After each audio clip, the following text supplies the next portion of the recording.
Hello students, good morning. स्वागत है आप सभी का आज के लेक्चर में। सरफेस टेंशन का आज का अपना अंतिम लेक्चर पढ़ने हम जा रहे हैं और काफ़ी इम्पोर्टेंट मैंने कुछ क्वेश्चंस मैंने आज डिस्कस करने वाला हूं इसमें। ठीक है, तो मन लगा करके पेन कॉपी निकाल के पढ़ना स्टार्ट कीजिए। ठीक है, चलिए। पहला जो क्वेश्चन लिखा मैंने, ए थिन स्टील नीडल, यानी कि एक नीडल है, इंजेक्शन स्टील का बना हुआ है, floats on water, but when a little soap solution is mixed carefully with water, the needle sinks. क्या है इसका कहना? ये है कि एक नीडल है, ये नीडल है, एक वाटर कंटेनर लिया, उसमें उस नीडल को धीरे से रख दिया, बड़े आराम से रख दिया। तो ये कह रहा है क्या? A thin steel needle floats on water, ठीक, फ्लोट कर गई। But when a little soap solution is mixed carefully with water, the needle sinks. क्या है इसका मतलब? मैं पूरी कहानी समझाऊंगा, पर पहले आपको क्या करना है, स्टेट बोर्ड के अकॉर्डिंग इस क्वेश्चन का आंसर कई बार पूछा जाता है, एक्सप्लेन व्हाई इट हैपन्स। तो उसके लिए मैंने उसका एक क्वेश्चन बना करके उसका आंसर लिखा। ये भी उसका आंसर है। आपको क्या करना है, पहले क्वेश्चन लिख लो, उसके बाद ये यहाँ से स्टार्ट होकर के यहाँ तक हमें जाना। ठीक, तो पहले इसे लिख लीजिए एक बार, फिर मैं इसे अच्छे से एक्सप्लेन करता हूँ। ठीक है, क्या कहना चाहता हूँ मैं कि मैं इसे मिटा दे रहा हूँ। ठीक है, आपको एक्सप्लेन कर दूंगा one by one step, don't worry.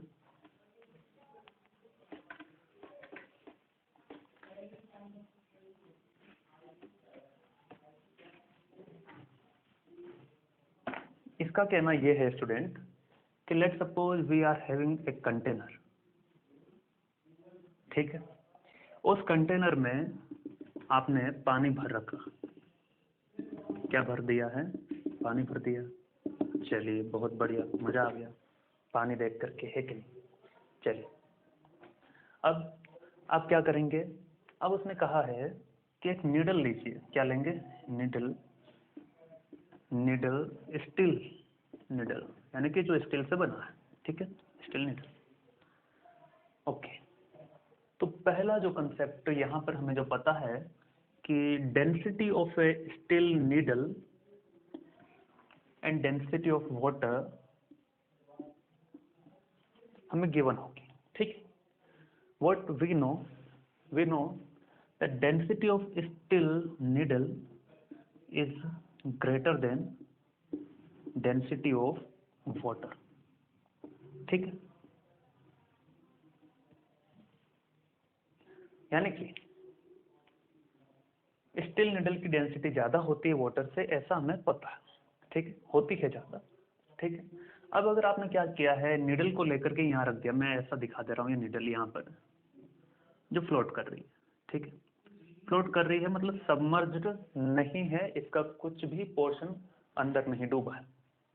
ठीक, लेकिन इफ डेंसिटी इसका ज्यादा है पानी से, तो जिसका डेंसिटी ज्यादा होता है वो तो अंदर डूब जाना चाहिए, है ना? लेकिन ये नहीं डूब रहा। क्यों नहीं डूब रहा? ये एक बड़ा सवाल है। तो यहां से एक कंसेप्ट तो क्लियर हो रहा होगा कि डेंसिटी अगर ज्यादा है तो डेंसिटी के हिसाब से इसे इसके अंदर डूब जाना चाहिए था। किसको? नीडल को। ये नीडल है, ठीक है, ऐसा दिखाया, लेकिन नहीं डूब रही है। नहीं डूब रही है, लेकिन नहीं डूब रही है, इसका मतलब है यहाँ पर कुछ और ही कंसेप्ट लग रहा है। क्या लग रहा है? Let us see. क्या कहना चाहते हैं हम इसमें?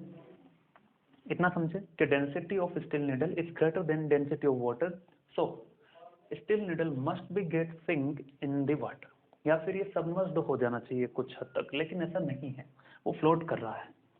ठीक है, चलिए, अब हमें पता चल गया यहाँ से कि लिक्विड सरफेस पर अगर कोई भी ऑब्जेक्ट रखा होता है तो नीचे लगता है उसका mg, ऊपर लगता है अपथ्रस्ट फोर्स, जो उसे क्या करता है? ऊपर फ्लोट करवाए रखता है। लेकिन जब डेंसिटी ऑलरेडी इसकी ज्यादा है, इसकी कम है, तो अपथ्रस्ट फोर्स भी उसे नहीं बचा सकता।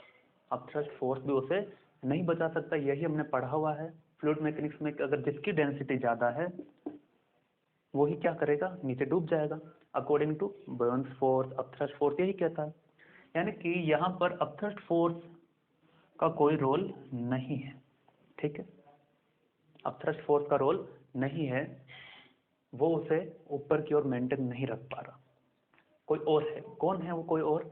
वो है स्टूडेंट्स कि जैसे ही आपने लिक्विड सरफेस पर नीडल को रखा, ठीक है, ये नीडल, तो क्या होगा? It is actually kept afloat by the surface tension of the water, यानी कि वहां पर बुयांसी फोर्स काम में नहीं आता है, वहां पर क्या काम में आता है? Surface tension. कैसे? जैसे ही मैं इसको यहाँ पर आराम से धीरे से रख दूंगा लिक्विड सरफेस पर, क्या होगा? जो सबसे ऊपर वाली सरफेस है उसको थोड़ा सा डिप्रेशन फील होगा, थोड़ा सा वेट फील होगा, ठीक है। वेट फील होगा, उसकी वजह से क्या होगा कि ये सरफेस जो है वो स्ट्रेच्ड होगी, ठीक है ना। इस सरफेस पर कुछ फोर्स लगेगा। कौन लगा रहा है? नीडल लगा रहा है, ठीक है ना। यानी कि लिक्विड सरफेस पर फोर्स लगा रहा है कौन?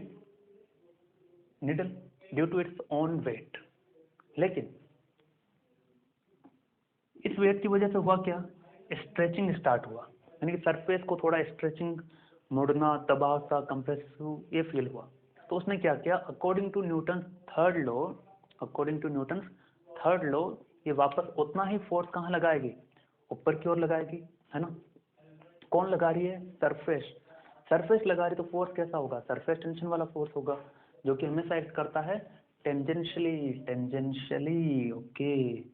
तो इसको मैंने ऐसा दिखा दिया, यहाँ पर लगेगा टेंजेंशियली, एक यहाँ पर लगेगा टेंजेंशियली, क्योंकि इधर वाला भी लगाएगा, इधर वाला भी लगाएगा। तो T4 या फिर S4 टेंशन, एस एस, ठीक है। चलिए, अब ये वर्टिकल के साथ जो एंगल बनाता है वो कुछ भी एंगल मान लो।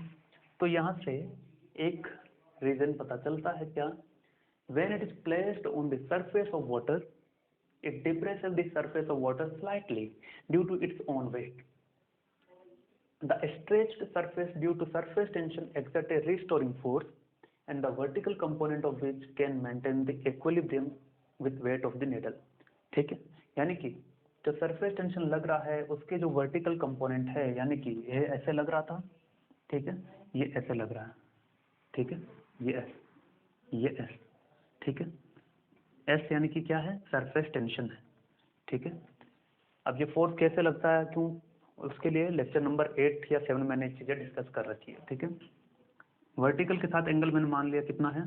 थीटा, ये मैंने माना है खुद से, ठीक है। तो इधर कितना लगेगा?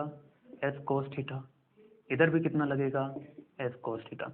और ये दोनों फोर्स मिलकर के क्या करेंगे? mg को बैलेंस करेंगे, then it will maintain the equilibrium, ठीक। हाउएवर, तो यहाँ तक बात समझ में आती है, ठीक है, यहाँ तक बात समझ में आती है, ठीक है ना। यहाँ तक मैं एक बार फिर से एक्सप्लेन कर दे रहा हूँ, क्योंकि बहुत ही इंपॉर्टेंट है ये पॉइंट समझना।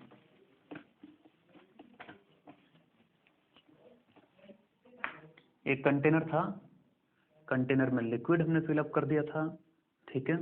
लिक्विड फिलअप करने के बाद यहाँ निडल रखा था, तो मैंने कहा इस निडल को डूब जाना चाहिए था। Why? Because density of needle was greater than density of water, ठीक है। लेकिन ये नहीं डूबती है, इट कंटिन्यूज टू फ्लोट, यानी कि इसे जाना चाहिए था अंदर, लेकिन नहीं जा रही। क्यों नहीं जा रही? हो सकता है कि नेचुरली तो इसे नीडल को नीचे जाना था, तो हो सकता है ऊपर की डायरेक्शन में कोई फोर्स लग रहा होगा जो उसे क्या करवा रहा है? फ्लोट करवाए रख रहा है। ऊपर की डायरेक्शन में क्या लग रहा होगा? कोई फोर्स लग रहा होगा जो उसे क्या करवा रहा होगा? फ्लोट करवा रहा होगा, ठीक है। लेकिन ये ऊपर की ओर लगने वाला फोर्स हमने जो अब तक पढ़ा था वो तो पढ़ा था अपथ्रस्ट। क्या ये हो सकता है? ये नहीं हो सकता। क्यों नहीं हो सकता? Is needle float, needle float, जब ये फ्लोट कर रहा है तो इसका कुछ भी वॉल्यूम जो है इमर्स्ड नहीं है इनसाइड दी वाटर, ठीक है। जब वाटर में कुछ इमर्स्ड है ही नहीं तो अपथ्रस्ट क्या होगा? इसका कुछ भी नहीं होगा। There is no upthrust force in this case. क्यों? क्योंकि V क्या होता है? Volume of solid immersed. क्या सॉलिड इमर्स्ड है? नहीं, हमने माना ही नहीं है इमर्स्ड है, इमर्स्ड नहीं है, तो ये जीरो हो गया। ये जीरो हो गया तो अपथ्रस्ट फोर्स क्या हो गया? Zero. That's why in very starting points I have written, according to Archimedes principle, there is a no buoyancy force. Okay, Archimedes का मतलब ही अपथ्रस्ट फोर्स है, ठीक है, उसे अलग नाम दे दिया बस। चलिए, तो ये बात चल गई पता कि डेंसिटी नीडल का ज़्यादा है डेंसिटी वाटर से, तो इसे डूब जाना चाहिए, यानी कि इसे कहाँ जाना चाहिए था, नीचे। लेकिन ये नीचे नहीं आ रहा है, it continues to float. That means ऊपर की तरफ कोई फोर्स लग रहा होगा नीडल पर, जो उसे क्या कर रहा है, फ्लोट करवाए रख रहा है। लेकिन ऊपर की तरफ कौन फोर्स लगा रहा है हमें पता नहीं। मैंने कहा कि ऊपर की तरफ तो एक लगता है अपथ्रस्ट, क्या वो हो सकता है? हमने देखा नहीं हो सकता। क्यों नहीं हो सकता? क्योंकि फ्लोट कर रहा है तो उसका कुछ भी वॉल्यूम इमर्ज्ड नहीं है। इमर्ज्ड अगर होता तो वो डूब जाती, इमर्ज्ड अगर होती तो डूब जाती, और हमने पहले कह दिया कि वो सिंक नहीं हो रही है, तो अपथ्रस्ट है ही नहीं वहां पर। अपथ्रस्ट नहीं है तो कौन है? फिर हमने पता लगाया कि जैसे ही आपने नीडल को रखा, ठीक है, जैसे ही आपने नीडल को रखा, तो रखने से क्या होगा कि इसका खुद का कुछ वेट होगा, बहुत ही छोटा सा वेट, ठीक है। उस वेट की वजह से ये सरफेस क्या होगी, थोड़ी सी स्ट्रेच होगी। हाँ, I am feeling some compressive, ठीक है, ऐसा। तो यानी कि इसके ऊपर क्या लग रहा होगा, फोर्स लग रहा होगा, किसके ऊपर, सरफेस के ऊपर, है ना। ऐसा कुछ स्ट्रेचिंग फील होगा, मैंने बहुत ज्यादा दिखा दिया स्ट्रेचिंग, ठीक है, ऐसा कुछ, ये नीडल, ठीक है। तो क्या करेगा, जितना फोर्स नीडल सरफेस के ऊपर लगा रही, जितना फोर्स नीडल सरफेस के ऊपर लगा रही, उतना ही फोर्स सरफेस वापस लगाए किस पर, नीडल पर। क्यों? In order to restore the its original shape, ठीक है। तो उसके लिए उसने क्या किया, सरफेस टेंशन अप्लाई किया। सरफेस टेंशन एस लगा, और मैंने वर्टिकल के साथ एंगल मान लिया, क्या है, थीटा है। क्या है? थीटा है, ठीक है। अब इसका नीचे वेट कितना लग रहा था, mg। अब इधर क्या है, s cos थीटा, इधर क्या है, s cos theta. so now 2s cos theta will manage the mg force, that's why it's float, ठीक है। तो सवाल काफी अच्छा है कि एक स्टील नीडल जिसका डेंसिटी ज्यादा है वाटर से, फिर भी वो फ्लोट करता है। क्यों? Because there is no upthrust force, there is a concept of surface tension, ठीक है। वो सरफेस टेंशन होता है जो उसे ऊपर की ओर उठाए रखता है। बात समझ में आई कि नहीं आई? चलिए अब आगे बढ़ते हैं कि अब उसने कहा था ये फ्लोट कर रही, बढ़िया बात है, ठीक है। तो हमने कहा कि हाँ सर बढ़िया बात है, मजा आ गया, ये तो सरफेस टेंशन ने दुनिया बदल दी। सो अपथ्रस्ट फोर्स, सॉरी, ऊपर की तरफ जो फोर्स लग रहा है, S cos theta plus S cos theta, total कितना हो गया, 2s cos theta equal to mg in equilibrium condition, ठीक है। चलिए कैमरा चेक कर देते हैं, चल रहा है, चलो बढ़िया। 2s cos theta equal to mg, तो ये तो बात समझ में आती है, इन इक्विलिब्रियम, ठीक है, बढ़िया। अब अगर क्या हो, अगर मैं इसी वाटर के साथ, है ना, however when detergent is added to water, detergent is added to water, तो वाटर के साथ आपने अब मिक्स किया है क्या, डिटर्जेंट, यानी कि सर्फ एक्सल, आप सभी का फेवरेट, ठीक है। तो मैंने बता रखा है जब भी आप डिटर्जेंट को ऐड करते हैं तो वाटर का सरफेस टेंशन क्या हो जाएगा, डिक्रीज हो जाएगा। क्या डिक्रीज हो जाएगा? सरफेस टेंशन डिक्रीज होगा, जो हम पढ़ चुके हैं, ठीक है, क्योंकि इंटरमोलिकुलर फोर्स कम हो जाता है, ठीक है। अगर सरफेस टेंशन कम हो गया है तो एस क्या हो जाएगा, कम हो गया। एस कम हो गया तो एस कोस थीटा भी क्या हो गया, कम हो गया। एस कोस थीटा ये भी क्या हो गया, कम हो गया। तो इफ डिटर्जेंट इज एडेड,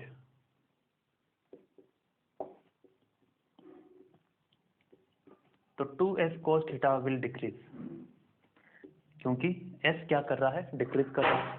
अगर ये कम हो गया, यानी कि ऊपर की तरफ जो फोर्स था वो क्या हो गया, कम हो गया, तो अब ये कहाँ चली जाएगी, नीचे चली जाएगी, दूर दरिया में जाकर के डूब जाएगी। तो नाउ सरफेस टेंशन, st जो लिखा क्या है, surface tension. However whenever detergent is added to water, surface tension will suddenly decreases. The force due to surface tension is no longer sufficient to support the weight of the needle, and so it will sink. तो यहाँ पर ये complete होता है कि हाँ ऐसी थी प्रक्रिया। ठीक है, एक और एग्जाम्पल बताते हैं, लिख लीजिए इसे। सॉरी। तो उम्मीद है कि यहाँ पर अपथ्रस्ट फोर्स क्यों नहीं लगता है, क्योंकि हम ऐसा ही मान के चलते हैं कि there is a no immersed part. क्योंकि इमर्स्ड होता तो वो डेंसिटी के अकॉर्डिंग वर्क करता है, लेकिन डेंसिटी के अकॉर्डिंग वर्क नहीं करता है। That means there is a surface tension. Okay, ऐसा ही कुछ कंसेप्ट होता है मच्छर पर, यानी मॉस्किटोस। जैसे एक कंटेनर लिया, ये पानी भर दिया, यहाँ एक मच्छर है, तो मच्छर बता देते हैं ऐसा, ठीक से बना देते हैं, चलो ऐसा बना दिया मैंने, मच्छर है ये कुल मिला के। ठीक है, मॉस्किटो। अब यहाँ पर भी सरफेस टेंशन का कंसेप्ट होता है, केवल समझने के लिए देखिए इसे आराम से। क्या है कि इस जो मॉस्किटो है, मॉस्किटो लिक्विड की सरफेस पर बैठा है, ठीक है, या फ्लोट कर रहा है, तो क्या उसका कुछ भी छोटा सा पोर्शन भी वाटर के अंदर इमर्स्ड है क्या? नहीं, इमर्स्ड नहीं है। So there will be no thrust force. ठीक है, लेकिन फिर भी फ्लोट कर रहा है, क्यों? क्योंकि there is a surface tension. क्या सरफेस टेंशन होगा तो वो टेंजेंशियली एक्ट करेगा। ठीक है, एस और ये एस। ठीक है, ये एंगल कितना वर्टिकल के साथ मैंने मान लिया थीटा, और ये एंगल भी कितना थीटा। अगेन इस 2s cos theta which is equal to mg in equilibrium. यानी कि जब तक ये फोर्स इसके इक्वल है तब तक वो फ्लोट करता रहेगा। लेकिन कई बार तो हमने देखा है सर कि अगर हम केरोसिन डाल दें इसी में, तो इन इक्विलिब्रियम क्या हो जाएगा? 2s cos theta equal mg in equilibrium. Now if we add kerosene, है ना, वाटर में क्या मिक्स कर दिया हमने? केरोसिन कर दिया। तो इसके कंटामिनेशन से, यानी कि इसके कॉम्बिनेशन से वाटर का सरफेस टेंशन फिर से क्या होगा? डिक्रीज होगा। डिक्रीज होने से 2s cos थीटा क्या हो गया? डिक्रीज हो गया। यानी कि वर्टिकल डायरेक्शन में, सॉरी अपवर्ड डायरेक्शन में जो फोर्स लग रहा है वो क्या हो गया? कम हो गया। तो नीचे ये डूब जाएगा, इसीलिए मच्छर नीचे जाकर के डूब जाता है और उसे सफोकेशन फील होता है। फाइनली उसका खेल खत्म हो जाता है। ठीक है, तो मच्छर की कहानी भी मुश्किल है, इतना आसान नहीं है कि मच्छर मर जाए, है ना। तो सरफेस टेंशन है जो आपकी इतनी सहायता करता है मच्छर के लिए भी। चलिए समझ में आया होगा उम्मीद है। केवल एक ही कंसेप्ट था कि दोनों ही केस में अपथ्रस्ट फोर्स नहीं लगता है। क्यों? क्योंकि फ्लोट करता है। फ्लोट करने से क्या हुआ? There is no volume of solid which is immerse. तो कौन है उससे जो बचा रहा है? वो सरफेस टेंशन है जो एक्ट करता है टेंजेंशियली। ठीक है, वर्टिकल के साथ एंगल हमने हर बार थीटा माना था, दिस दैट। ओके, चलिए इतना लिखिए।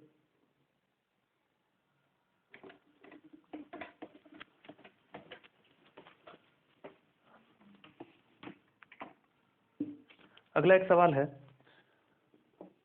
सवाल बहुत बढ़िया है स्टूडेंट्स।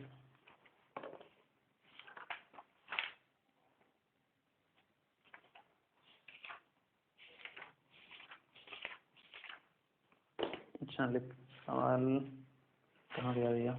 ये चलिए सवाल लिखिए। फाइंड द मैक्सिमम पॉसिबल, आज सिर्फ और सिर्फ हमें न्यूमेरिकल करना है। Find the maximum possible mass of a greased, mass of a greased, grease समझते हो कि नहीं? गाड़ी वगैरह हम जो यूज करते हैं ग्रीस्ड ऑयल, है ना। ऑयल नहीं है, ग्रीस लिब्रिकेंट है ना। Okay, find the maximum possible mass of a greased needle floating on water, on water surface. T is the surface tension, T is the surface tension, कमाल है। L is the length of the needle, okay, ये length of needle, तो हम इसे अपनी भाषा में ऐसे ही मान लेते हैं, है ना। टेंशन खत्म आपका। क्या करेंगे देखिए, वही ये निडल रख दिया मैंने यहाँ पर, ये लो थोड़ा सा ये ले, अब खुश हो।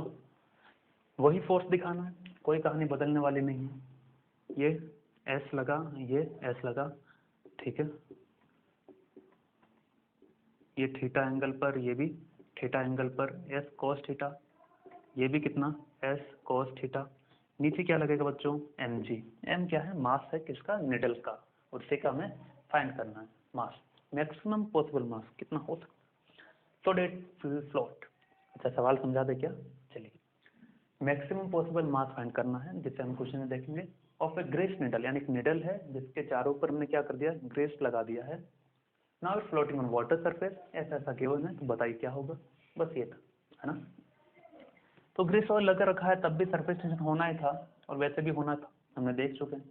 तो 2s cos theta is equal to what, mg for floating, है ना, फॉर फ्लोटिंग। देखिए कैसे कहानी बदल जाती है कि अपथ्रस्ट के बिना भी कुछ लोग फ्लोट कर जाते हैं। चलिए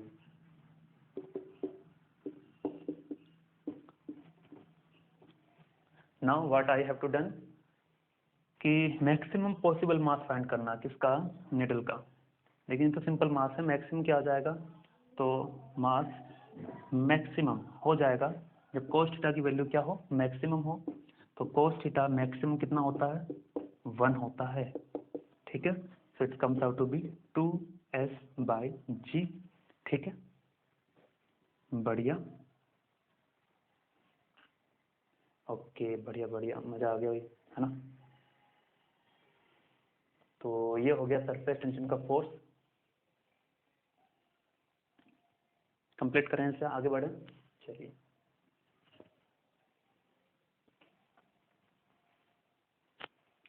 हाँ ये फोर्स है वैसे, है ना, ये क्या है, फोर्स है। सरफेस टेंशन के कारण जो फोर्स है वो फोर्स है, एफ कोस थीटा, ऐसा भी लिख सकते हो, है ना। 2f cos theta equal to M G, अभी ठीक, 2f cos theta equal to M G. अब इसे सरफेस टेंशन में आप कन्वर्ट कर सकते हैं, एस इक्वल टू क्या होता है, एफ अपॉन एल। तो एफ इक्वल टू क्या आ जाएगा, एस इंटू एल, ठीक है, क्योंकि हम फोर्स को डिनोट करते हैं ना, वो मैं हर बार सर एस दिखा रहा था, ठीक है ना। तो F equal to what you can write, you can write M is equal to 2, F क्या है, S L by G. Yes, here is your answer, ठीक है। चलिए, वो जो एफ दिखा रहा था मैं आपको समझाने के लिए कि हाँ सरफेस टेंशन है, लेकिन वो सरफेस टेंशन के कारण क्या है, फोर्स है, ठीक है। चलिए आगे बढ़े। ओके, अगला एक सवाल और लिखिए विद्यार्थी, ये लिख लीजिए, आगे बढ़ते हैं। दिखाई तो दे रहा है ना, दिखाई दे रहा है, थोड़ा फास्ट चलते हैं, कम टाइम में ज़्यादा न्यूमेरिकल करवाने हैं।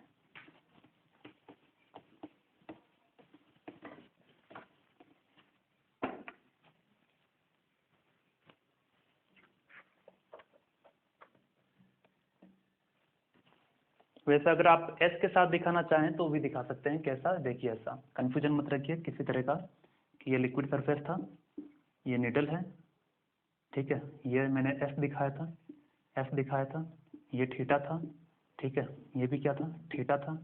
तो वास्तव में क्या है कि ये हम फोर्स देते हैं कि सरफेस टेंशन के कारण जो फोर्स है, तो आप चाहें तो सरफेस टेंशन की फॉर्म में लिख सकते हैं, एस इक्वल टू क्या होता है, F by L, F equal to what, S into L. तो चाहे तो इसे एस इंटू एल लिख सकते हैं, है ना, और फिर ये एस एल कोस थीटा, और ये एस एल कोस थीटा, ठीक है ना। तो उसे करेक्टिफाई कर लेना, क्योंकि मैंने डायरेक्ट सरफेस टेंशन दिखाया, वो फोर्स है वास्तव में, ठीक है। चलिए आगे बढ़ते हैं, एक क्वेश्चन और लिखिए। बादल के ऊपर एक सवाल है ना, बादलों में छाया एक सुरूर है। The density of water is more than the density of air.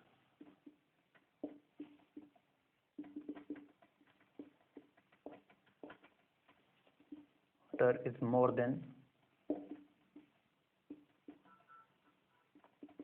density of air, even then cloud containing water droplets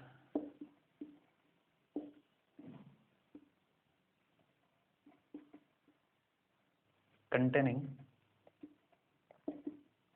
water droplets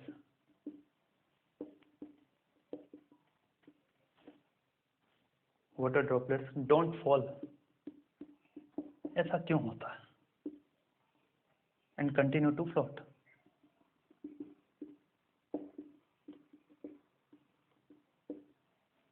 explain. ठीक है, चलिए ये भी एक बढ़िया सवाल है। क्या कहना चाहता है, ये बादल है, बादल कहाँ है, है कि बादल वहीं पर है छत पर। The density of water is greater than density of air, we know. चलिए, even then cloud containing water, तो क्लाउड में क्या है, वाटर ड्रॉपलेट्स हैं, ये वाटर ड्रॉपलेट्स, ठीक है। तो वाटर ड्रॉपलेट्स, और इसके चारों ओर क्या है, एयर मॉलिक्यूल्स है ना, मान लेते हैं, क्योंकि एयर एटमॉस्फेयर ही होगा इसके चारों। अब क्वेश्चन अराइजेस कि इसको हम इग्नोर कर भी दें, ऊपर क्या है, वाटर मॉलिक्यूल है, नीचे क्या है, एयर मॉलिक्यूल्स हैं, इसका डेंसिटी कम है, इसका डेंसिटी ज़्यादा है, फिर भी ये ऊपर है, नीचे नहीं गिरता, क्यों? सवाल फिर से देखिए, even then clouds containing water droplets don't fall and continue to float, वो नीचे क्यों नहीं गिरता जब इसकी डेंसिटी ज़्यादा है? जब ये वाटर ड्रॉपलेट्स को रख रहा है तो कंबाइंड इसका डेंसिटी क्या हो गया, ज़्यादा हो गया, नीचे गिर जाना चाहिए बादल को, नहीं गिरता, या गिरता हुआ दिखता है। चलिए हम मान लेते हैं कि नीचे क्या है, ये एयर मॉलिक्यूल्स हैं, मान लेते हैं एक वाटर ड्रॉपलेट नीचे गिर रही है बारिश के दिनों में, ठीक है। तो क्या होगा कि फ्लूइड मैकेनिक्स के अकॉर्डिंग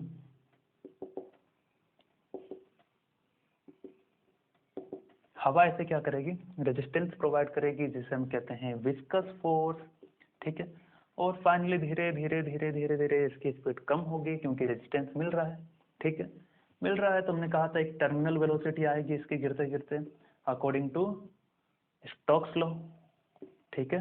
तो वहां चले जाना, स्टोक्स लॉ में ये आता है V terminal velocity R square sigma minus rho G, ठीक है। ये तो विस्कोसिटी होगी, सिग्मा जो ड्रॉपलेट गिर रही है उसकी डेंसिटी, रो जिस फ्लूइड में गिर रहा है तो एयर में गिर रहा है, और जी तुम जानते हैं। यहाँ से हमें पता चलता है कि V terminal velocity is directly proportional to R square. R क्या है, size of droplet, radius of droplet, और जो रेन ड्रॉपलेट होते हैं या वाटर ड्रॉपलेट होते हैं उनका साइज बहुत ही कम होता है। तो आर स्क्वायर क्या हो गया, और भी कम हो गया, तो वी टर्मिनल क्या हो गया, ये भी कम हो गया, ठीक है। तो कम हो गया मतलब क्या है, वास्तव में क्लाउड नीचे गिरता है कुछ ना कुछ वेलोसिटी से, ठीक है, लेकिन उसकी वेलोसिटी इतनी कम है, नेग्लिजिबल है, कि वास्तव में वो फ्लोट होते हुए दिखाई देता है, ठीक है। So that's the concept. उम्मीद है अच्छा सवाल था। अब हम पढ़ेंगे एक नया कंसेप्ट जो कि इंटरेस्टिंग भी है और मजेदार भी। इंटरेस्टिंग मजेदार दोनों सेम ही सेम तो है, क्या कर सकते हैं। चलिए एक छोटी सी बात, bubble in air and shop bubble, तो ये कंफ्यूजन ना रखें, बबल और ये सॉप बबल दोनों एक ही चीज है ना।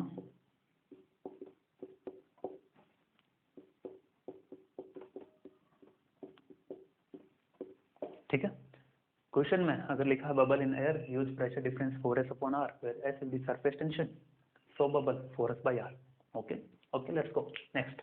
Formation of a doubled bubble, okay, formation of the, ये मजेदार है भैया, आपको ये समझ आ गया तो काफी अलग ही फील होगा। चलिए इसे मिटा देते हैं ना। तो बबल की बात कर रहे हैं, मतलब बबल इन एयर की ही बात कर रहे हैं, तो you should use delta P is equal to 4s by r। ठीक है, देखते हैं।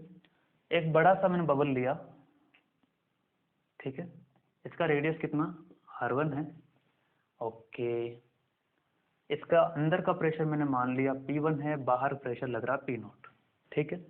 तो वी नो ये बाहर वाला कॉन्वेक्स होता है, अंदर वाला कॉनकेव होता है, and concave minus convex is equal to what, is equal to P concave minus P convex is equal to 4s/r। ठीक है यहाँ तक? चलिए यहाँ तक सही है। ओके, अब क्या करते हैं, P कॉनकेव यानी कि अंदर वाला, तो P1 माइनस P कॉन्वेक्स बाहर का P0 is equal to 4s। Radius कितना भाई? R1 है। ठीक है, ऐसा हमने माना है। चलिए बढ़िया, आपने माना है तो कुछ ठीक ही माना होगा। Plus 4s/r1 equation number 1। ठीक है, चलिए P2, अब P2 के लिए हम बात करेंगे। तो एक बड़ा बबल ले लिया हमने, एक दूसरा, चलिए इससे भी बड़ा ले लिया। दो बबल है, तो पहला बबल तो ऊपर है, बबल 1, बबल 2, बबल गम नहीं है, बबल 100 बबल है। ठीक है, यहाँ प्रेशर P2 है बच्चों, यहाँ प्रेशर P0 है। ठीक है, तो बताओ क्या आ जाएगा? P2 माइनस P0 यानी कि concave minus convex is equal to 4s/r2। Assumption लिख लेना, we have assumed two bubbles of radii R1 and R2, inside pressure is P1 and P2, और साथ ही साथ क्या है, R1 is less than R2 हमने माना है सब। ठीक है, assumption, जी हाँ assumption। ठीक है, तो इसे थोड़ा छोटा ही दिखा देते हैं, इतना टेंशन क्यों लेते हैं। ठीक है, अब खुश हो, ये P0 और ये P1। चलिए अब बात समझ में आ रही है, ये हमने माना है ना। ओके, तो यहाँ से P2 क्या आ जाएगा? P0 plus 4s/r2। चलिए बढ़िया, अब इतना लिख लीजिए, आगे बढ़ते हैं। ये इतना काफी लॉन्ग में दिखाया है, अब इसी चीज को मैं छोटे से पर्दे पर दिखाता हूँ। जी हाँ, छोटे पर्दे पर दिखाएंगे। P1 is equal to 4 P0 plus 4s/r1 and एक बड़ा बबल लिया R2 और P2 अंदर था। P2 is equal to P0 plus 4s/r2। ठीक है, और अजम्पशन ये था R1 is less than R2। ठीक है, चलिए बढ़िया। अब हुआ क्या स्टूडेंट, पहले दोनों बबल्स अलग अलग थे, फिर दोनों को पास में लाए, formation of the double bubble, यानी कि डबल बबल बनाने के लिए पहले दोनों ही अलग अलग थे, अब दोनों को एक साथ कांटेक्ट में लाए, तो क्या होगा देखिए, देखते हैं क्या होता है। तो कुछ ऐसा होगा कि जब भी दो दो बबल्स कांटेक्ट में आएंगे तो ऐसा कुछ दिखाई देगा, है ना। सही, इसको इसके कांटेक्ट में लाए, दोनों को साथ में लाके चिपकाए, तो दोनों के बीच में एक कॉमन सरफेस बनेगी। ठीक है, बनेगी सर, सही है। ये R2 वाला छोटा रेडियस वाला, अच्छा R2 बड़ा वाला है ना, ये R2 और ये R1। ठीक है, अब बात आती है कि जो अंदर वाली सरफेस है वो कैसे बनेगी, क्या ऐसी बनेगी या फिर ऐसी बनेगी या फिर सीधा स्ट्रेट बनेगी, वी डोंट नो। उसके लिए अजम्पशन जो हमने माना था ये काम में आएगा। देखिए, now compare both the pressure equation. इसमें P0 और P0 तो कॉमन चीज है, 4s और 4s भी कॉमन है, लेकिन 1/r1 1/r2 थोड़ा सा अलग अलग है टर्म। ठीक है, R1 is lesser than R2, यानी कि R1 जो है वो छोटा है और R2 क्या है, बड़ा है। ठीक है, R1 अगर छोटा है तो बताइए ये टर्म R1 डिक्रीज करेगा तो ये टर्म इंक्रीज करेगा। ठीक है, ये टर्म अगर इंक्रीज करेगा तो P1 इंक्रीज करेगा। सही है, अब इस टर्म में देखो R2 क्या कर गया, इंक्रीज, तो पूरा जो टर्म है वो क्या कर गया, डिक्रीज, तो ये टर्म डिक्रीज कर गया तो P2 भी क्या कर जाएगा, डिक्रीज कर जाएगा। ठीक, तो ज्यादा प्रेशर कौन है, P1 is at higher pressure than P2। ठीक है, यानी कि यहाँ वाला जो प्रेशर है P1, यहाँ वाला जो प्रेशर है P2, ये वाला प्रेशर ज्यादा है। ये वाला प्रेशर कम है। तो प्रेशर किसी भी फ्लो बबल में हम कहते हैं ये कॉन्वेक्स होता है, ये कॉनकेव होता है। किस साइड प्रेशर ज्यादा होता है? Concave side. क्यों? P concave is equal to P convex plus 4S upon R। तो जिस साइड प्रेशर ज्यादा है मतलब वो साइड कैसी होगी? कॉनकेव होगी। कैसी होगी? कॉनकेव होगी। तो यहाँ प्रेशर ज्यादा है तो ये कैसी होगी? कॉनकेव होगी। ठीक है, तो ये कॉनकेव बनी। ठीक है, तो लेट्स से ये जो कॉमन सरफेस बनी है, common surface, late common surface has radius small r। ठीक है, और आपका टारगेट है वही फाइंड करना कि रेडियस r क्या होगी। ठीक है, चलिए अब बताइए इन दोनों के बीच में प्रेशर डिफरेंस क्या आएगा? P1 क्या था? बड़ा था। P2 छोटा था। तो हमें पता है higher pressure minus lower pressure, simple pressure difference. Pressure difference find करेंगे ना,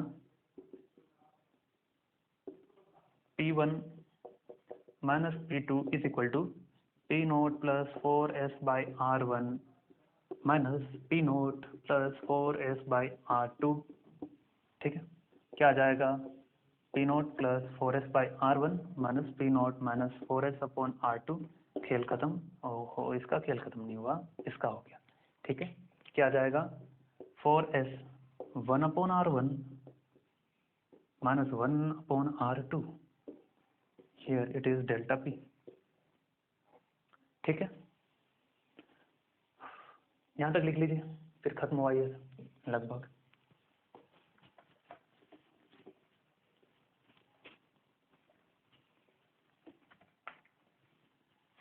So delta P is equal to what? 4S 1 upon R1 minus 1 upon R2।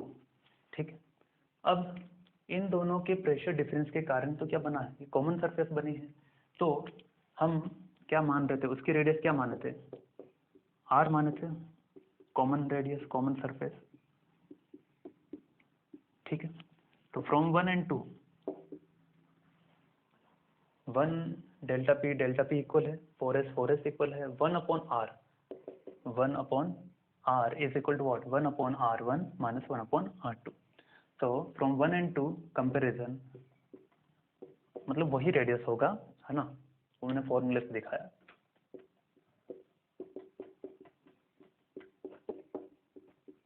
क्या जाएगा? R2 minus R1 upon R1 R2। ठीक है, तो R क्या जाएगा? उल्टा हो जाएगा, है ना? ये हो गया भैया फॉर्मूला। तो इस पर नीट में काफी सवाल पूछे गए हैं, बी अलर्ट रहिए इस कंसेप्ट को लेकर के।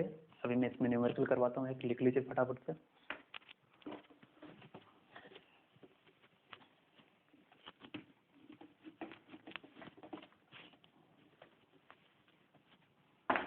तो सवाल लिखिए। सवाल ये है कुछ, क्या है? Two soap bubble of radii R1 and R2। Two soap bubble of radii R1 and R2 equal to 4 centimetre and 5 centimetre.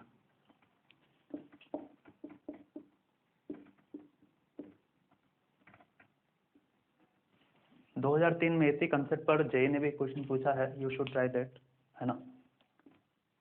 हालांकि थियोरेटिकल भी पूछा है और एक न्यूमेरिकल भी पूछा है ये कंसेप्ट पर।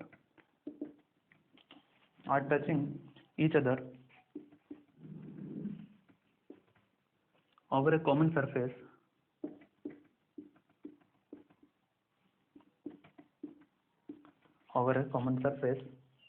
S1 S2 ऐसा गिवन है, डायग्राम बताएंगे अभी। Its radius will be, okay, direct radius पूछा है, नीट में पूछा गया सवाल है स्टूडेंट। ओके, कुछ ऐसा दिया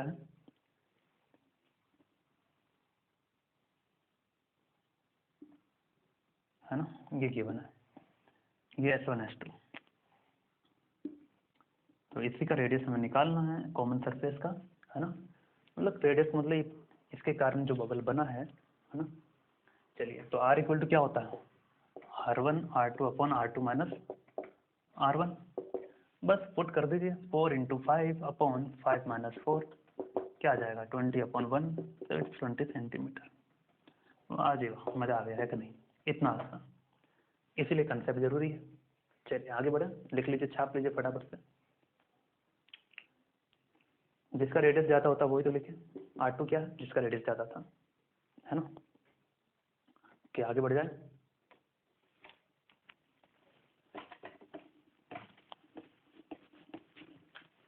तो आज में अपने लेक्चर में कंसेप्ट सारे लगभग हमने कवर कर लिए, इसलिए कुछ न्यूमेरिकली करेंगे केवल। और आज का ये लास्ट लेक्चर है भैया सरफेस टेंशन का, उसके बाद नहीं है। ओके, बुक में है ये question.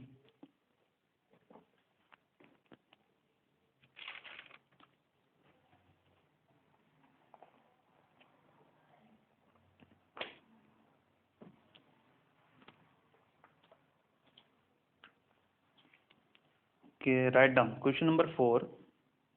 A soap bubble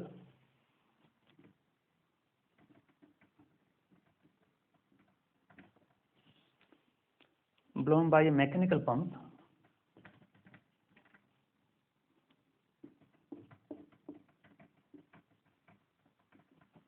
question मेरे साथ साथ लिखते रहिए, टाइम पास मत करो। At mouth of a tube,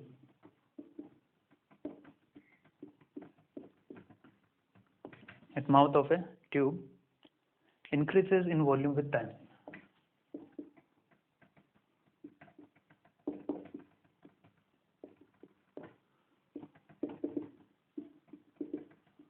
ये ग्राफिकल क्वेश्चन है, JEE mains 2019।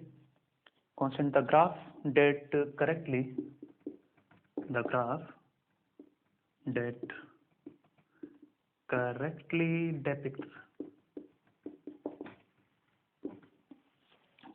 depicts the dependency of the pressure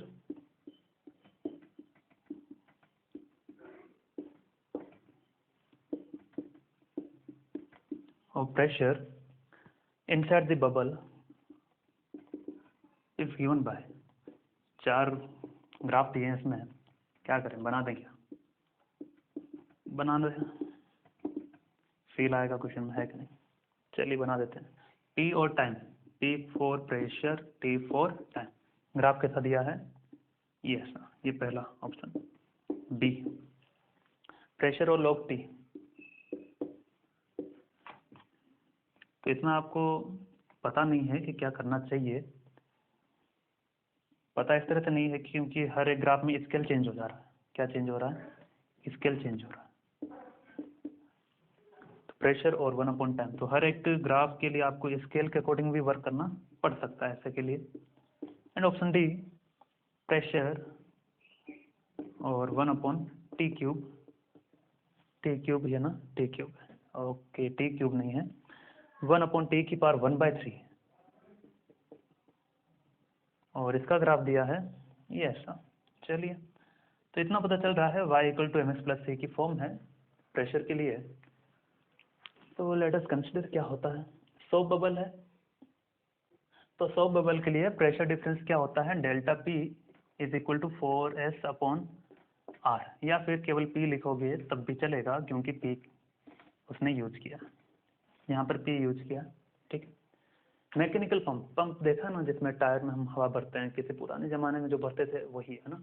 चलिए, increase, okay, by mechanical pump हमने क्या किया, we are blowing by mechanical pump at mouth of a tube, increase in volume with time, यानी कि जो volume है वो इंक्रीज हो रहा है टाइम के साथ। जैसे जैसे टाइम बढ़ेगा वैसे वैसे वॉल्यूम भी बढ़ेगा, किसका, सोप बबल के लिए। ओके, तो volume is directly proportional to T, बढ़िया, ओके, विद टाइम हो गया। The graph that correctly depict, okay, क्या करें कि या डेल्टा पी ही रहने दीजिए, लीजिए, फिर आपको टेंशन होगा डेल्टा पी से पी कैसे कर दिया। ओके, साइन हटाएंगे तो v इक्वल टू कोई कांस्टेंट आएगा के टी, ठीक है। v क्या है, वॉल्यूम है किसका, सो बबल का, 4/3 pi r cube is equal to K T. Okay, तो यहाँ से ये आर पे डिपेंड कर रहा है ना। एस तो सरफेस टेंशन दोनों ही केस में क्या रहेगा, सेम ही रहने वाला है ना, चाहे आप ब्लॉक कीजिए या नहीं कीजिए। तो आर का वैल्यू हम यहाँ से निकाल देते हैं, के अपॉन 4/3 पाई के, और ये टी। चलिए, ये पूरा जो कांस्टेंट है के अपॉन 4/3 पाई, इसकी पावर 1/3, और ये टी की पावर भी 1/3, ऐसा मैंने लिखा। ठीक है, ऐसा। अब क्या कर रहे हैं स्टूडेंट कि ये मिटा देते हैं ना,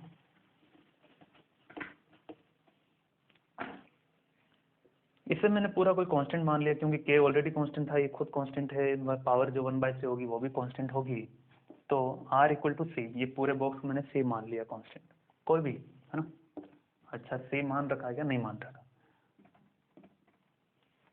ठीक है, अब delta P is equal to what, 4s upon R. R का वैल्यू क्या है, सी इंटू टी की पावर 1/3, इसलिए 4s अपॉन आर, आर क्या है, सी इंटू टी की पावर 1/3। एस कांस्टेंट है, मैंने पहले कहा था, ये भी कांस्टेंट, ये भी कांस्टेंट, तो फिर से ये कोई कांस्टेंट आएगा। ठीक है, फिर से कोई कांस्टेंट आएगा। कांस्टेंट आएगा तो क्या करें भाई, कांस्टेंट कोई मान लो, इस पूरे को मान लेते हैं, ये कांस्टेंट सी डैश, क्या है, सी डैश टी की पावर 1/3। ठीक है, चलो बहुत बढ़िया। अब क्या करें, अब कुछ मत करो,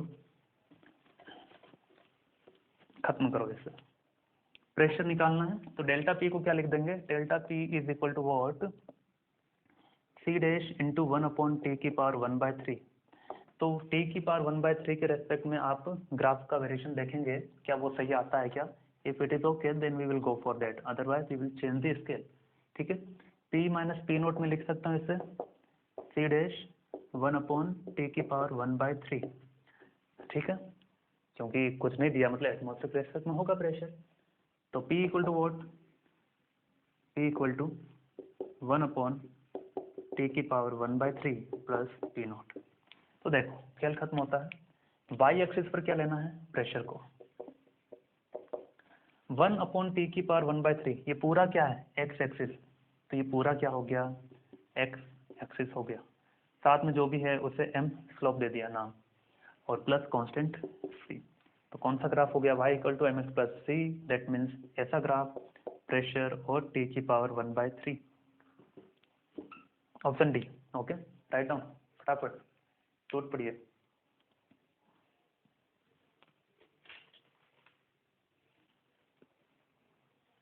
चलिए अगला करते हैं। ये जेई मेंस 2019 का क्वेश्चन था।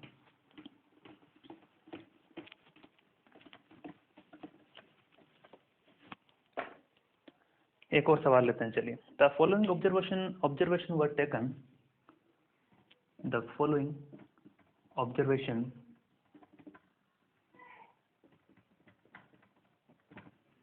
Were taken,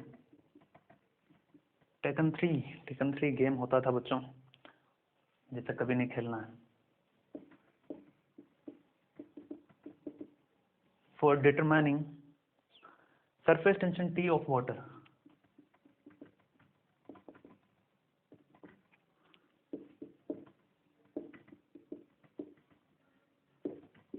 by capillary method. कोई मेथड है, इसका खुद का मेथड है, कौन सा मेथड है नहीं पता। ठीक, diameter of the capillary, diameter of the capillary, diameter of capillary, capillary D is equal to 1.25 into 10 की पावर -2, कितना दिया भाई, मीटर, मीटर दिया है। एंड राइज ऑफ वाटर,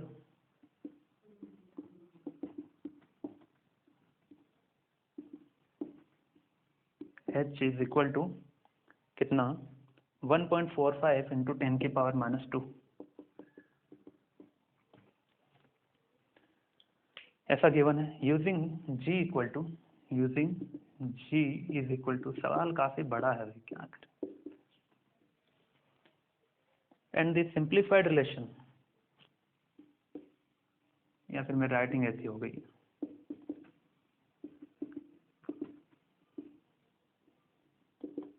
क्यों भाई, राइटिंग ऐसी हो गई है? हो गई। 12 into 10⁻³ newton per metre. The possible error in surface tension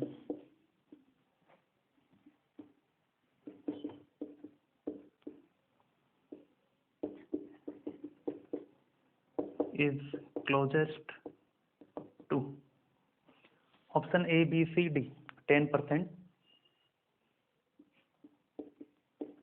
B 0.15%,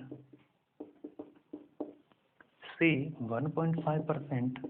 approximately बताना है विद्यार्थी, ऐसा ना हो एक्यूरेट पे चल जाए। चलिए, एरर की बात हो रही है, मतलब chapter 1 unit and dimension class 11, जो आप बहुत ही अच्छे से जानते हैं, उम्मीद है। जानना ही इसमें क्या, सिंपल है, आसान है। ओके, इसका क्या कहना है, इसने ऑब्जर्वेशन लिया सरफेस टेंशन टी को फाइंड करने के लिए, कोई मेथड है इसका खुद का, जिसके लिए इसने कहा कैपिलरी ट्यूब का डायमीटर इतना है और राइज ऑफ वाटर हाइट इतना है, जी आप यूज कर सकते हैं ऐसा। इन द सिंप्लीफाइड रिलेशन, उसने खुद से कोई रिलेशन बना के दिया ऐसा ऐसा। देन पॉसिबल एरर, तो वास्तव में जो मेथड है वो तो कुछ और ही होगा, इसने खुद से कोई मेथड बनाया, खुद से फॉर्मूला भी क्रिएट किया, उसके अकॉर्डिंग उसने कहा कि ऐसा ऐसा है, तो क्लोजेस्ट एरर क्या हो सकता है। तो एरर फाइंड करने के लिए क्या करेंगे, सिंपल है। क्या, एक चीज आपको पता है x की पावर a y की पावर b ऐसा हो, तो क्या करते हैं, fractional error can be written as, जो पावर है उसे आगे लाओ, फिर उसे क्या लिख दो, डेल्टा एक्स बाई एक्स। जो पावर है उसे आगे लाओ, पावर चाहे नेगेटिव होती थी तब भी उसे प्लस में ही लिखते थे, ऐसा रूल था। तो that was the fractional error concept, वही हम यहाँ यूज करेंगे, ठीक है। लेकिन उसके लिए जरूरी है जो डायमीटर डाटा गिवन है उसी के अकॉर्डिंग ये रिलेशन भी हो। यहाँ रेडियस है, डायमीटर लाने के लिए क्या करूँगा, 2 से मल्टीप्लाई कर दिया और 2 से डिवाइड भी कर दिया, बोलो कोई दिक्कत नहीं, ये डायमीटर बन गया, डायामीटर अपॉन 4 इंटू 10⁻³ और हमें पता है कांस्टेंट का कोई चेंज नहीं होगा, दैट विल गो आउटसाइड, है ना। तो fractional error is equal to, अभी मैंने केवल फ्रैक्शनल एरर लिखा है, क्या लिखा है, fractional error, I am not talking about the maximum error, ठीक है। d की पावर 1 है तो ये 1 ही आ जाएगा, इसकी पावर 1 है तो डेल्टा h अपॉन h ही आ जाएगा और डेल्टा g अपॉन g आ जाएगा, ठीक है।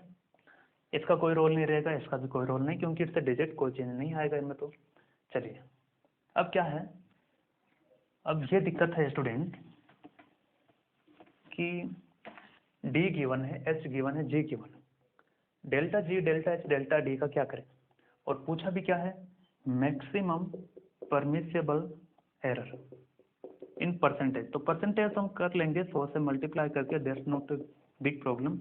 इसका मतलब क्या है कि मैक्सिमम कितना एरर वो दे सकता है, उसके लिए जरूरी था डेल्टा डी और डेल्टा एच का और डेल्टा जी का वैल्यू प्राप्त होना।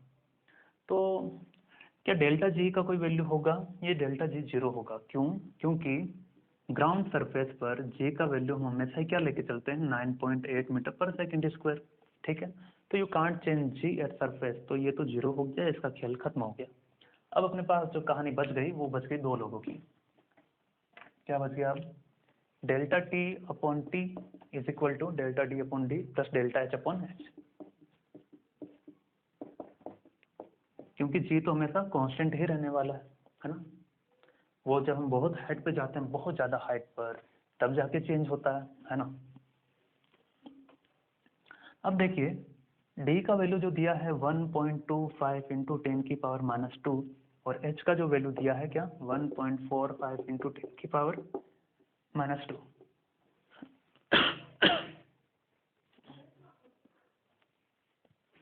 सॉरी, चलिए, तो डी और एच ये हो गया, लेकिन डेल्टा डी मुझे नहीं पता, नहीं पता, हमें भी तो नहीं पता सर, तो क्या कर सकते हैं, डेल्टा डी और डेल्टा एच नहीं पता। तो उसके लिए एक तरीका है कि डाटा नहीं गिवन है और मैक्सिमम परमिसेबल एरर निकालना हो तो आप क्या कीजिए, उसका सबसे लीस्ट वैल्यू लीजिए, क्या लीजिए, लीस्ट वैल्यू यानी कि लीस्ट काउंट। अब यहाँ पर इसका लीस्ट काउंट कैसे पता करें, वेरी इजी, पावर मल्टीप्लाई में कितना, 10⁻⁻2 एज इट इज, इसका सबसे छोटा वैल्यू क्या हो सकता है? सबसे छोटा वैल्यू 0.01 हो सकता है, ठीक है। क्योंकि 0 हो गया तो वो तो खेल ही खत्म हो गया उसका, है ना, मतलब क्या हुआ, चेंज हुआ ही नहीं। सबसे लीस्ट वैल्यू जो हो सकता है, 0 नहीं लेना है, 0 का मतलब क्या है, चेंज हुआ ही नहीं, जबकि चेंज हुआ है, ठीक है। 0.01 इंटू 10⁻², ऐसा लेते हैं जब डाटा गिवन नहीं, ठीक है। तो डेल्टा डी का वैल्यू देखिए 0.01 इंटू 10⁻² अपॉन डी का वैल्यू 1.25 इंटू 10⁻²। ओके, बहुत बढ़िया, मजा आ गया। डेल्टा एच 0.01 इंटू 10⁻², एच का वैल्यू 1.45 इंटू 10⁻²। अब आप सॉल्व कर लो भाई, टूट पड़ो इस पर।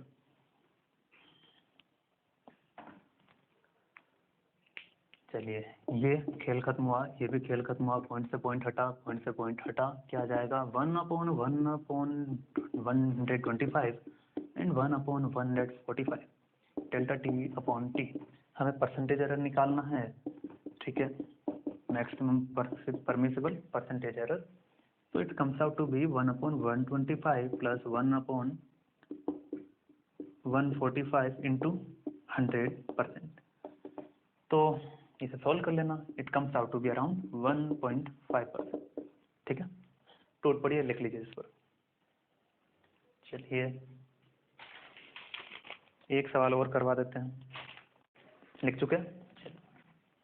ये अंतिम सवाल है बच्चों, डोंट वरी, और काफ़ी मज़ेदार भी है। इसमें 2-3 कंसेप्ट एक साथ भिड़ेंगे और काफ़ी इजी है ना। ओके, क्वेश्चन काफ़ी बड़ा है, लेकिन the limbs of A manometer,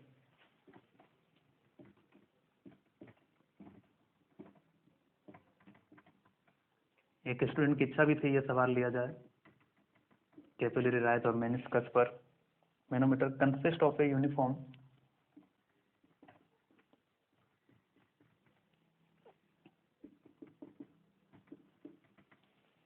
तो ऐसे आप लोग भी कमेंट सेक्शन में बताते रहिए मुझे किस टाइप के क्वेश्चन लेने हैं।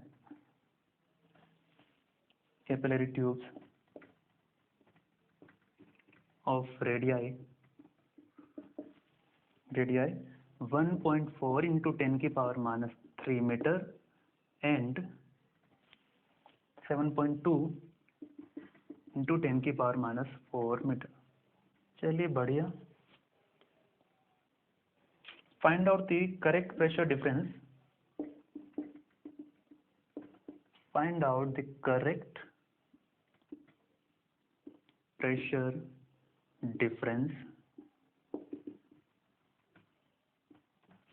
correct pressure difference if level of the liquid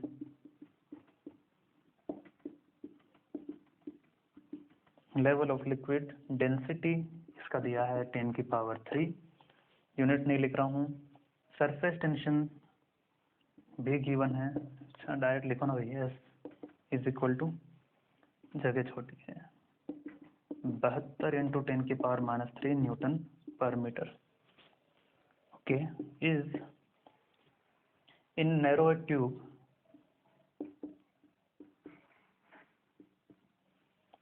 stands 0.2 metre, ये एस लिखा ना, 0.2 मीटर अबव। कुछ लोग तो छोड़ रहे होंगे कि काफी बड़ा क्वेश्चन है, सोचना लाजमी है, वाकई बड़ा क्वेश्चन है। इन द ब्रॉडर ट्यूब, इसका डायग्राम भी, अभी तो डायग्राम बना देते हैं।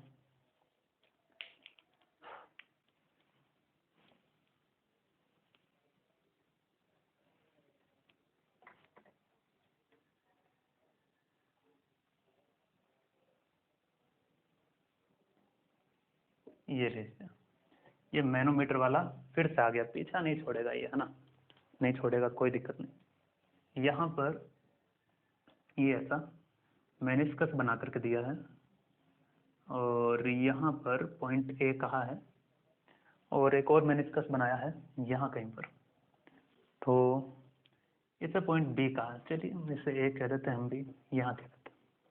लिक्विड भरा है, ठोस ठोस के भर दिया इसमें,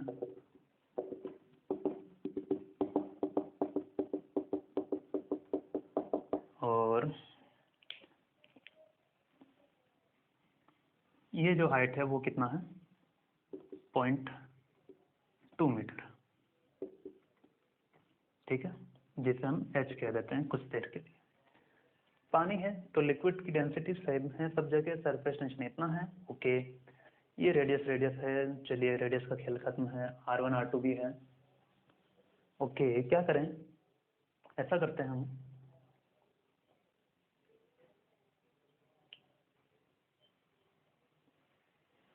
कि the limbs of A manometer consist of a uniform capillary tube of radius इतना इतना, चलिए ठीक, एक का रेडियस इतना है, एक का रेडियस इतना है, तो 1.4 इंटू 10 की पावर -3 और 7.2 इंटू 10 की पावर -4, इसका मतलब हो गया क्या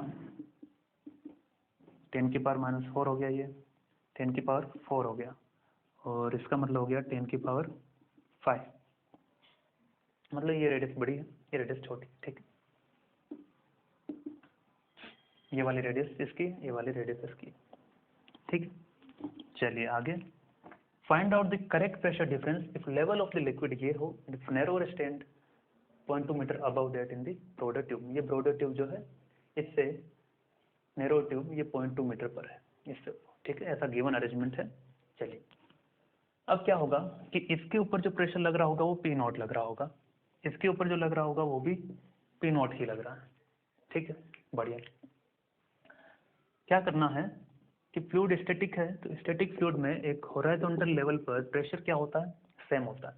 तो लेट्स से यहाँ पर प्रेशर P1 है, यहाँ पर प्रेशर P2 है, ओके, बढ़िया।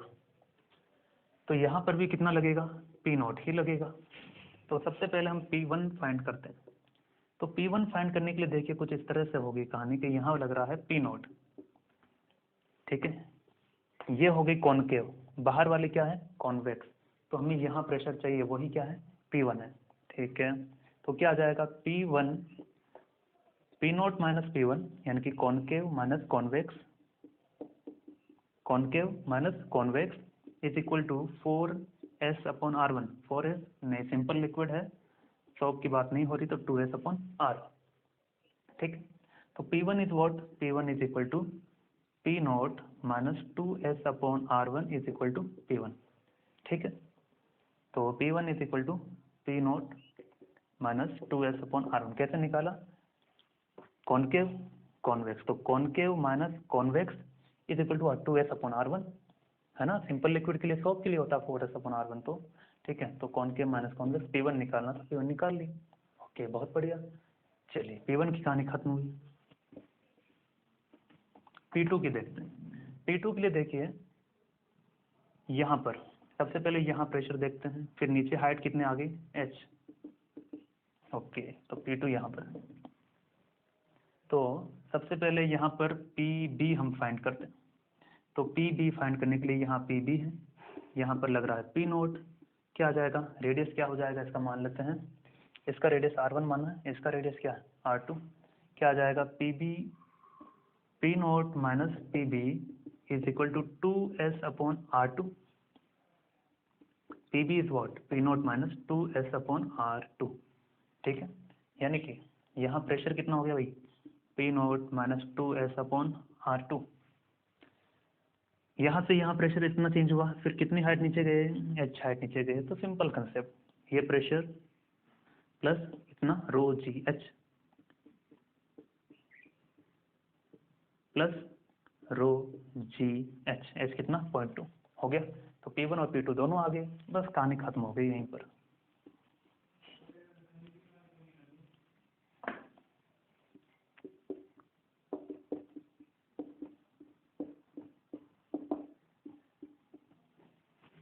तो P1 minus P2 we have to find the pressure difference after all।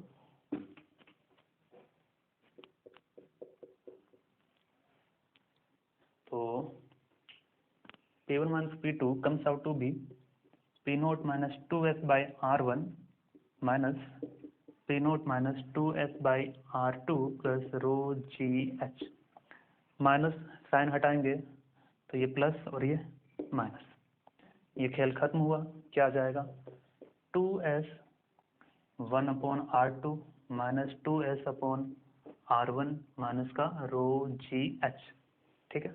चलिए मिटा दें, इसे मिटा देते हैं।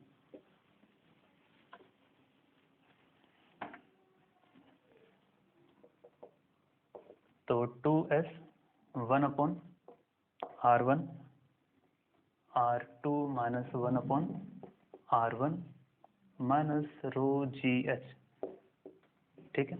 तो R1 कितने माना था, बड़े वाले रेडियस को, ठीक है ना। तो R1 कितना आ जाएगा, R1 comes out to B, R1 कितना हो जाएगा ये, R1 अपना यही है ना, तो 1.4। ये R2 है, R2 लिखना है तो R2 तो पहले ये लिखो, R1 माइनस रो 10⁻³ जी कितना 10 ले लो, h कितना 0.2 मीटर था।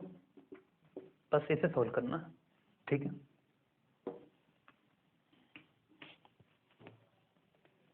आंसर अगर पॉजिटिव आया दैट मीन्स P1 बड़ा था, आंसर अगर नेगेटिव आ जाए मतलब क्या था, P2 बड़ा था, ठीक। चलिए तो इसी को सोल्व कर लेना है, आपका जो भी आंसर आएगा डेट्स ओके। एस का वैल्यू आपको गिवन है ना। एस कितना 72 × 10⁻³ और ये ब्रैकेट में मैंने लिखा हुआ है, ठीक है, ये माइनस रो जी एच। चलिए तो इसको सोल्व कर लेना है, आपका जो आंसर आएगा दैट्स इट, वो कंप्लीट हुआ। अब क्या करना है स्टूडेंट्स, सरफेस टेंशन के जितने पॉसिबल न्यूमेरिकल हो सकते थे I have included through out the lecture, ठीक है। तो अब आप चाहे किसी भी लेवल की प्रॉब्लम सोल्व कीजिए, इट्स अप टू यू, ठीक है। किसी भी तरह का डाउट हो पूछिए, छोटा सा भी डाउट आपको नहीं रखना है, ठीक है। और जितना हो सके प्रॉब्लम सोल्व कीजिए और ध्यान दीजिए कंसेप्ट पर कि कहाँ पर क्या फोर्स लग रहे थे, क्यों लग रहे थे, कैसे लग रहे थे, 4s/r कब लेना है, 2s/r कब लेना है, ठीक है। क्योंकि इन्हीं चीज़ों में ज़्यादातर कंफ्यूजन होते हैं, ठीक है। खास बात ये याद रखना है कि इसमें जो न्यूमेरिकल उठते हैं ज़्यादातर नीट वालों के लिए, वो उठेंगे सरफेस एनर्जी, सरफेस टेंशन के बेसिक डेफिनेशन पर, और फाइनली आज जो हमने पढ़ा था डबल जो soft formation, double bubble formation, ठीक ना। और डबल बबल पर JEE वालों के लिए काफ़ी अच्छे से अच्छे क्वेश्चन बन रहे हैं, ठीक है। तो उस पर भी वो लोग ध्यान दें। ओके, तो इसी के साथ हम आज का लेक्चर कंप्लीट करते हैं। उम्मीद है आपको लेक्चर समझ में आया होगा, फिर भी डाउट हो पूछिए। Okay bye.